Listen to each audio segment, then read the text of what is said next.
Welcome to the Data Show. I'm your host, Detective Diana. So far, we've learned about why it's fun and important to use evidence-based reasoning, just like us hard-boiled detectives do.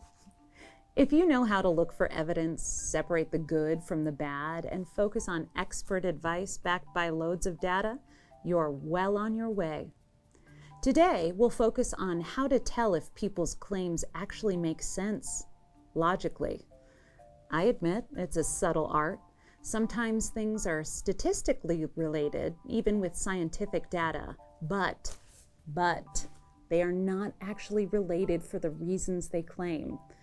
You have to spot the flaws in people's logic when they say one thing causes another, because they might just occur together for random reasons or because of a poor study design. You also have to make sure the research is in a realistic context, because what works over here might not work over there. To be a data detective, you have to get really good at spotting these logical flaws. Then you won't fall for false claims or research that's not relevant to your important life decisions. I'm here to help. Here's a quick teaser for the day. Have you ever heard of the Mozart effect? In 1993, scientists reported that college students who listened to 10 minutes of a Mozart sonata, instead of relaxing tones, performed better on a spatial reasoning test afterwards. The media was abuzz with the quote, Mozart effect. The media spread the news, as they do.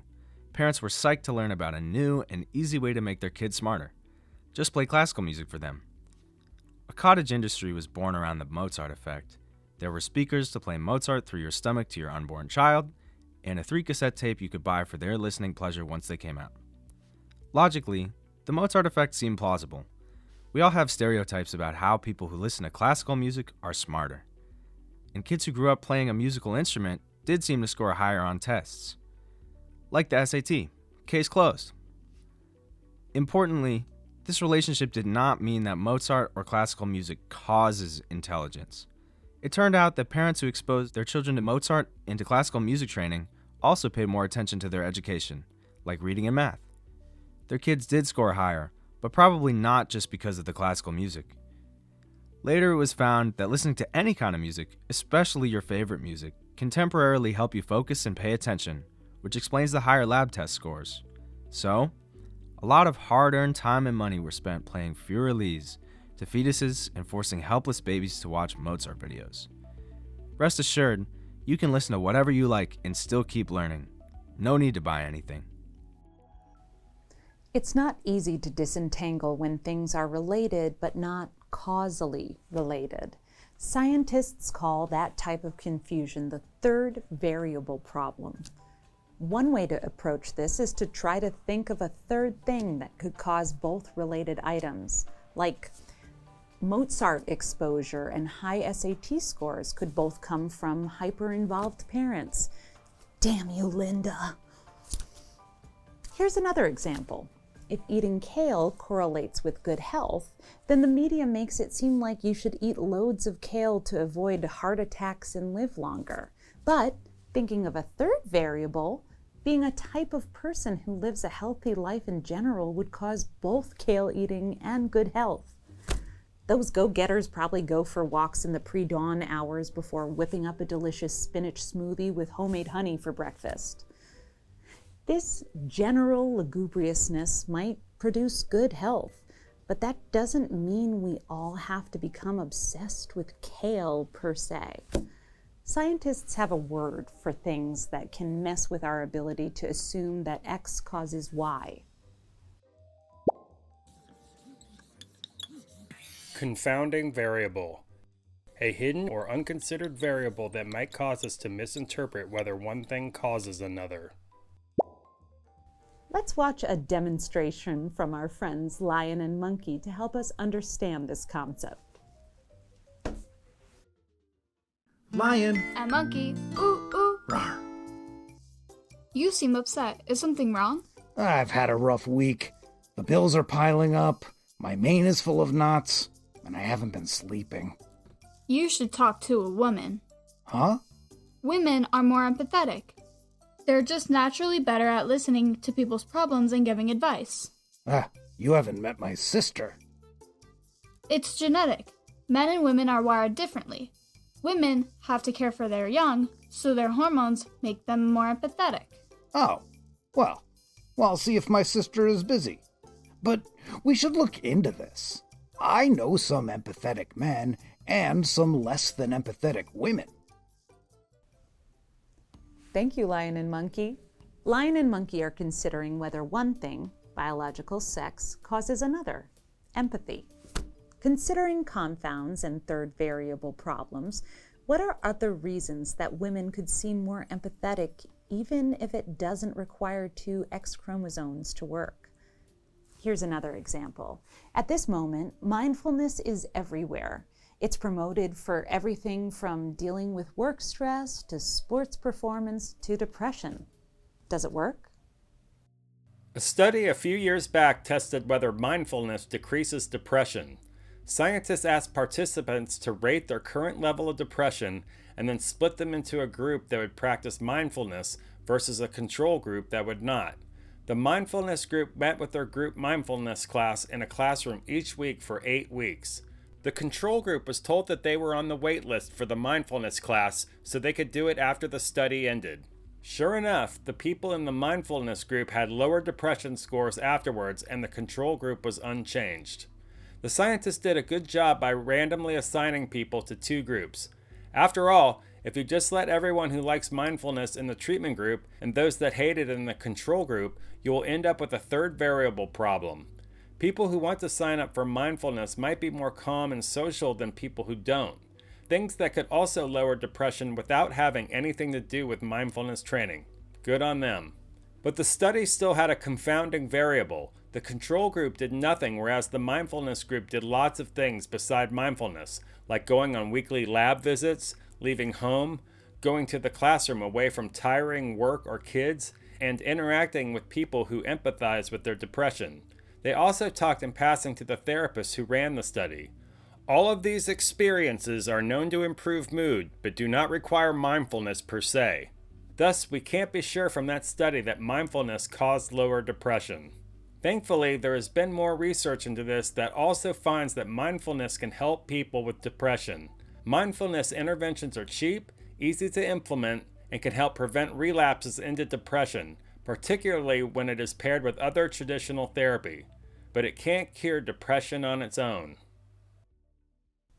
Confounds abound in daily life, and it's quite difficult to remove all of them, particularly in real humans living complex lives. Returning to our first lesson about data, and lots of it, these problems can be solved by making sure there are multiple, high-quality studies from credible experts. Something like eating kale or practicing mindfulness probably can't hurt you, so if it seems to work and you want to try it, go for it. But if someone wants you to eat something that might be potentially dangerous or to buy an expensive set of Mozart videos for your toddler, you can be skeptical and check the research. This mindfulness study makes me think of another related topic, something scientists call generalizability. Generalizability, the degree that research findings from a smaller sample also apply to other or larger groups, situations, or data sets. For example, if mindfulness worked at a clinic in Boston, will it work everywhere? In rural areas, in different cultures, in teens? The devil is in the details, and we ideally want data from a context like ours. Let's check in with Lion and Monkey to see if they found a solution to their problem. Take it away, guys. How'd it go with your sister? Not great. She laughed at me. Well, maybe I shouldn't have opened with, "Hey, you're a woman. You must be a good listener." Now that I think about it, it does sound kind of sexist. The research I looked up said that women do technically score higher on empathy surveys, but they're also trained by society to seem more empathetic. So it's not just genetics. Yeah, my sister's reaction makes sense now. You know, in a lion pride, the female lionesses are hunters. They have to be vigilant and focus on catching prey. Gender roles must be a third variable.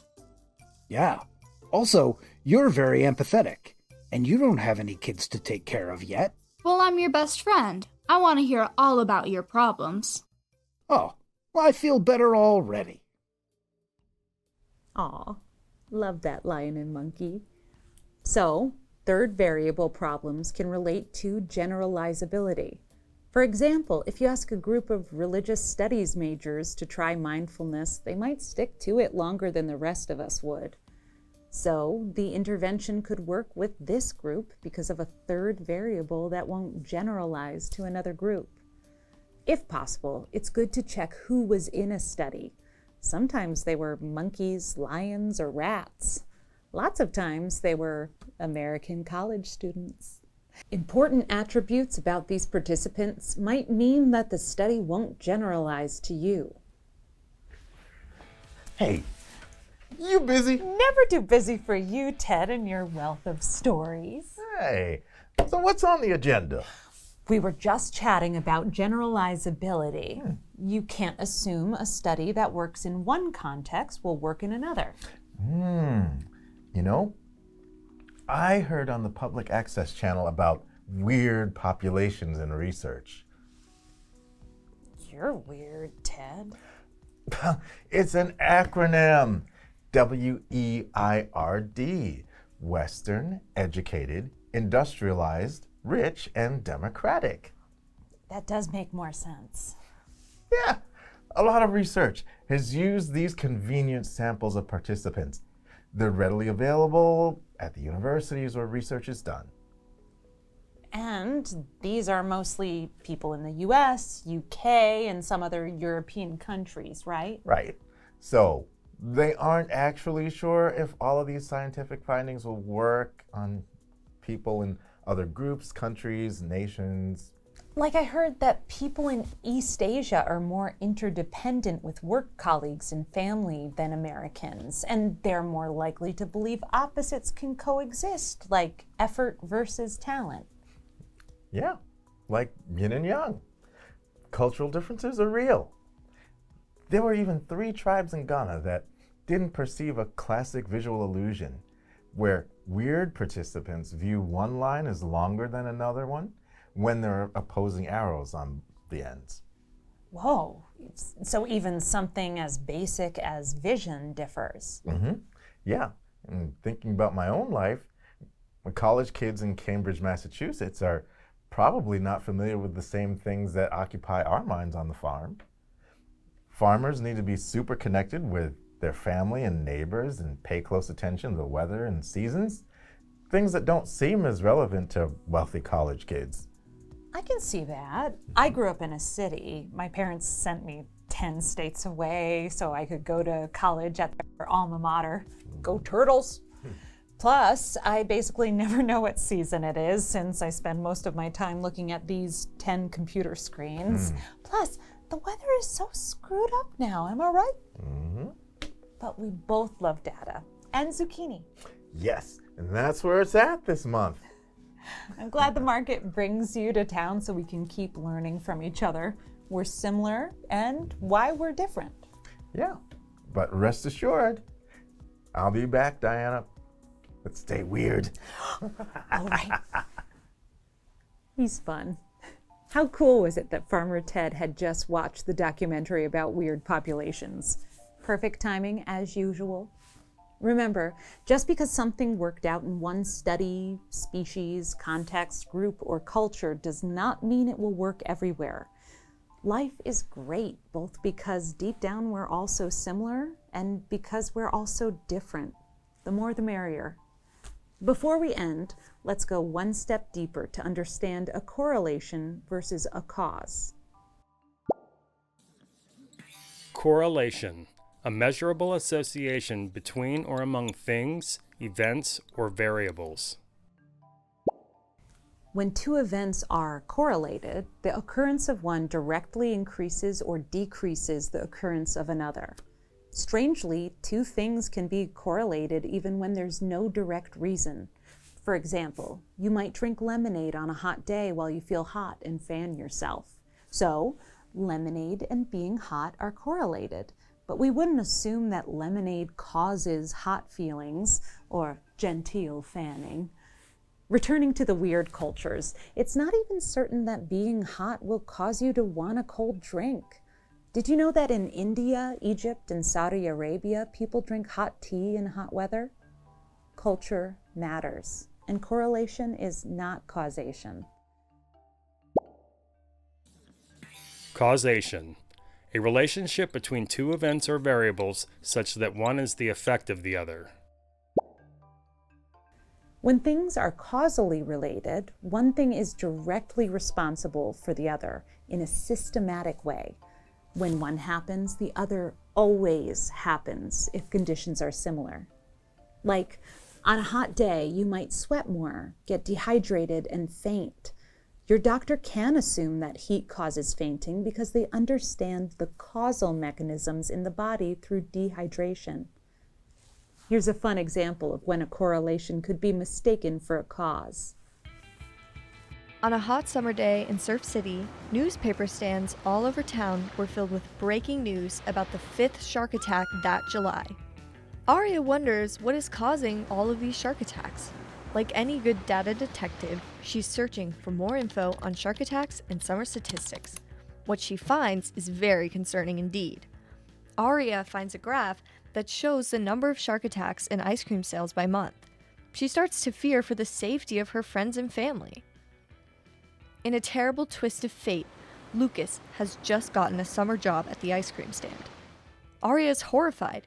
She tries to explain to him how her research has uncovered a terrible reason for all of these shark attacks: ice cream.